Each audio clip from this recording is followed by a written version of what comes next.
and good morning. Honorable Prime Minister of the Government of India, Sri Narendra Modi ji. Honorable Minister of Commerce and Industry, Secretary of the Department of Industrial Policy and Promotion, colleagues from the government sector, from the private sector, distinguished participants, dear friends. We are here to celebrate a very impressive achievement. In the 15 years history of doing business, a jump of that nature is very rare. But it is particularly rare when we talk about a country of the size of India.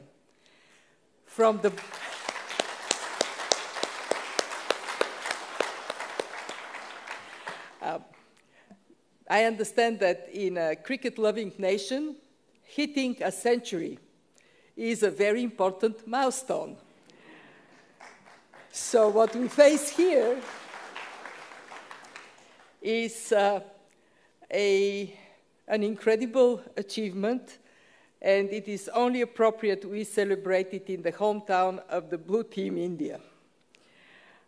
Today is also a very auspicious day because it is the birth anniversary of Guru Nanak, and I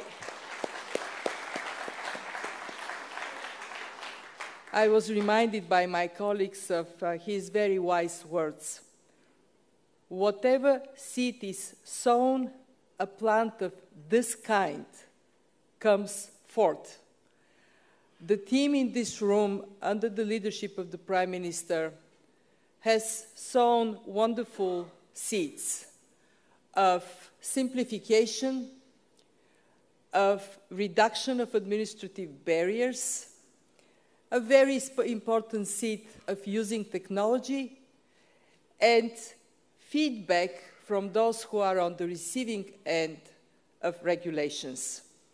And what we see is a chance to harvest the fruits of hard work, which places the confidence of India one notch higher.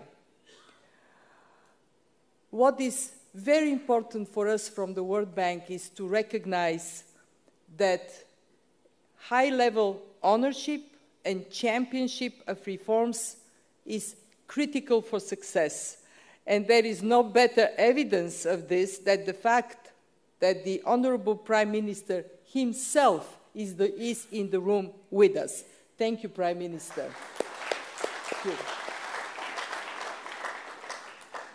you. We have learned that in reforms, what pays off is persistence. But we also learned that persistence needs to be fed with success.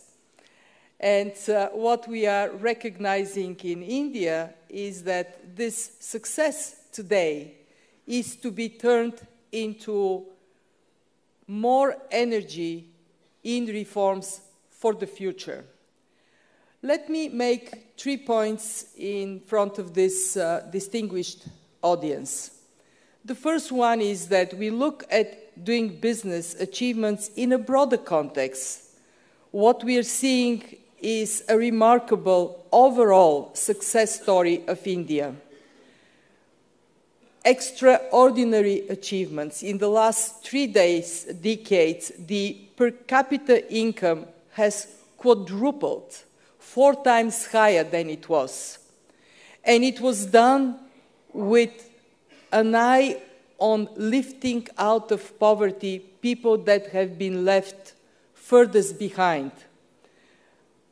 160 million just in recent years left this space of destitution that reduces not only well-being, but the ability of people to contribute to their economy. And we know that there is a very strong ambition that extreme poverty would be history in India. The target date that was set, 2026, I understand the Prime Minister intends to shorten to 2022. And given the track record so far, I have no doubt that would be possible. And I have no doubt that when India hits another century, the century of independence in 2047, most people in India would be part of the global middle class. India will be a high middle income country. But that success could only be secured if there is perseverance where it matters the most, reforming the policy environment and the institutional framework to deliver on policies in India. The GST reform creates an incredible opportunity for India to grow through a unified internal market. As an European, I witnessed how a unified internal market in Europe has contributed tremendously to the well-being of the European people. And I have no doubt the same would be happening here in India. Match this ambition is the dedication of India to high-quality infrastructure, one that allows this large country to be connected and matches with infrastructure the ambition for internal market. And in addition, what India is doing today and would do even more in the future is investing in the most valuable asset of any society, its people. Investing in early childhood development, investing in the skills, incredible progress in this area, investing in women to be part of the labor force. There is more space for that, and I know, Prime Minister, you intend to use it. And last but not least, investing in the health of nation, including through a very ambitious program in sanitation in rural areas.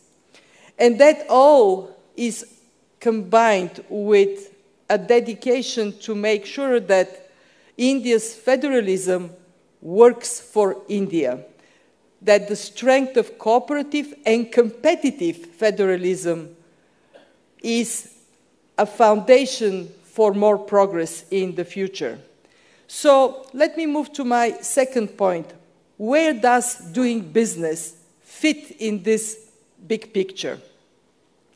Well, doing business is a very pragmatic and tangible way to demonstrate that progress is being made and that businesses, and through businesses, the whole of Indian society is to benefit. We have an impact of reforms on foreign investors. Just in the last 3 years of your government, Prime Minister, we have seen almost doubling of foreign direct investment from 36 billion in 13-14 to 60 billion this last year. And that doing business underpins quite significantly. But more important than even foreign investment is what happens with domestic investments. What is the well-being of firms in India? We are confident that the ease of doing business is contributing to addressing a particular challenge in India, which is size of firms. In India, nearly 2/3 of private sector jobs are in firms with less than 6 workers, and in the most common size of a firm is a person of 1. Well, if we want the economy to grow, more jobs to be created, we ought to see an increase of size of firms and their capacity to generate employment. And we believe doing business is contributing and will continue to contribute to that. And finally, we see doing business adding gasoline to this engine of competitiveness among states. I look at the audience. I understand there are representatives of practically all states of India. And I wish you all the best competing with each other. May the best state win. Let me finish with my third and last point, the road ahead. One thing I ought to share with you is that the higher you go, the tougher it is to move even higher. It is like climbing a mountain. You're closer to the top. It is hard. So it would be absolutely paramount to strengthen the commitment to reforms and to be clear that if we are to see an increase next time around, we have to be not only implementing good reforms, but making sure that the feedback mechanism from those that are beneficiaries of reforms sends the right signal. We have identified a couple of areas, construction permits, property registration, enforcing contracts, as areas where further progress is needed and it is possible. And I, on behalf of my colleagues from the World Bank, we have our country director here. Junaid, stand up for people to see you. If you need anything from us, this is the man to call. We actually also have our vice president of the region here with us. Our full, unwavering commitment to be with you. A friend in need is a friend indeed.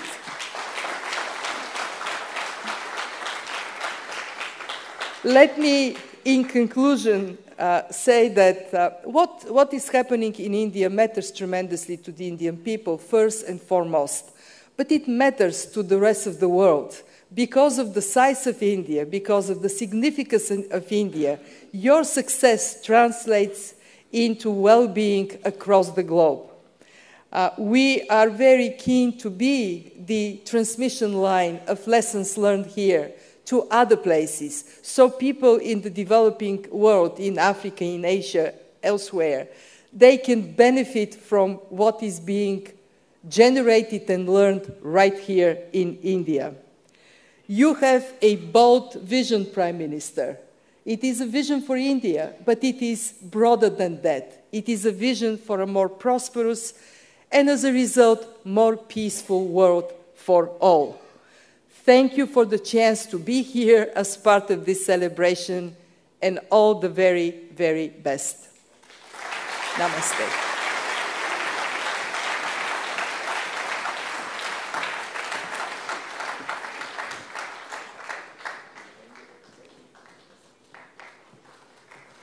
Thank you, ma'am.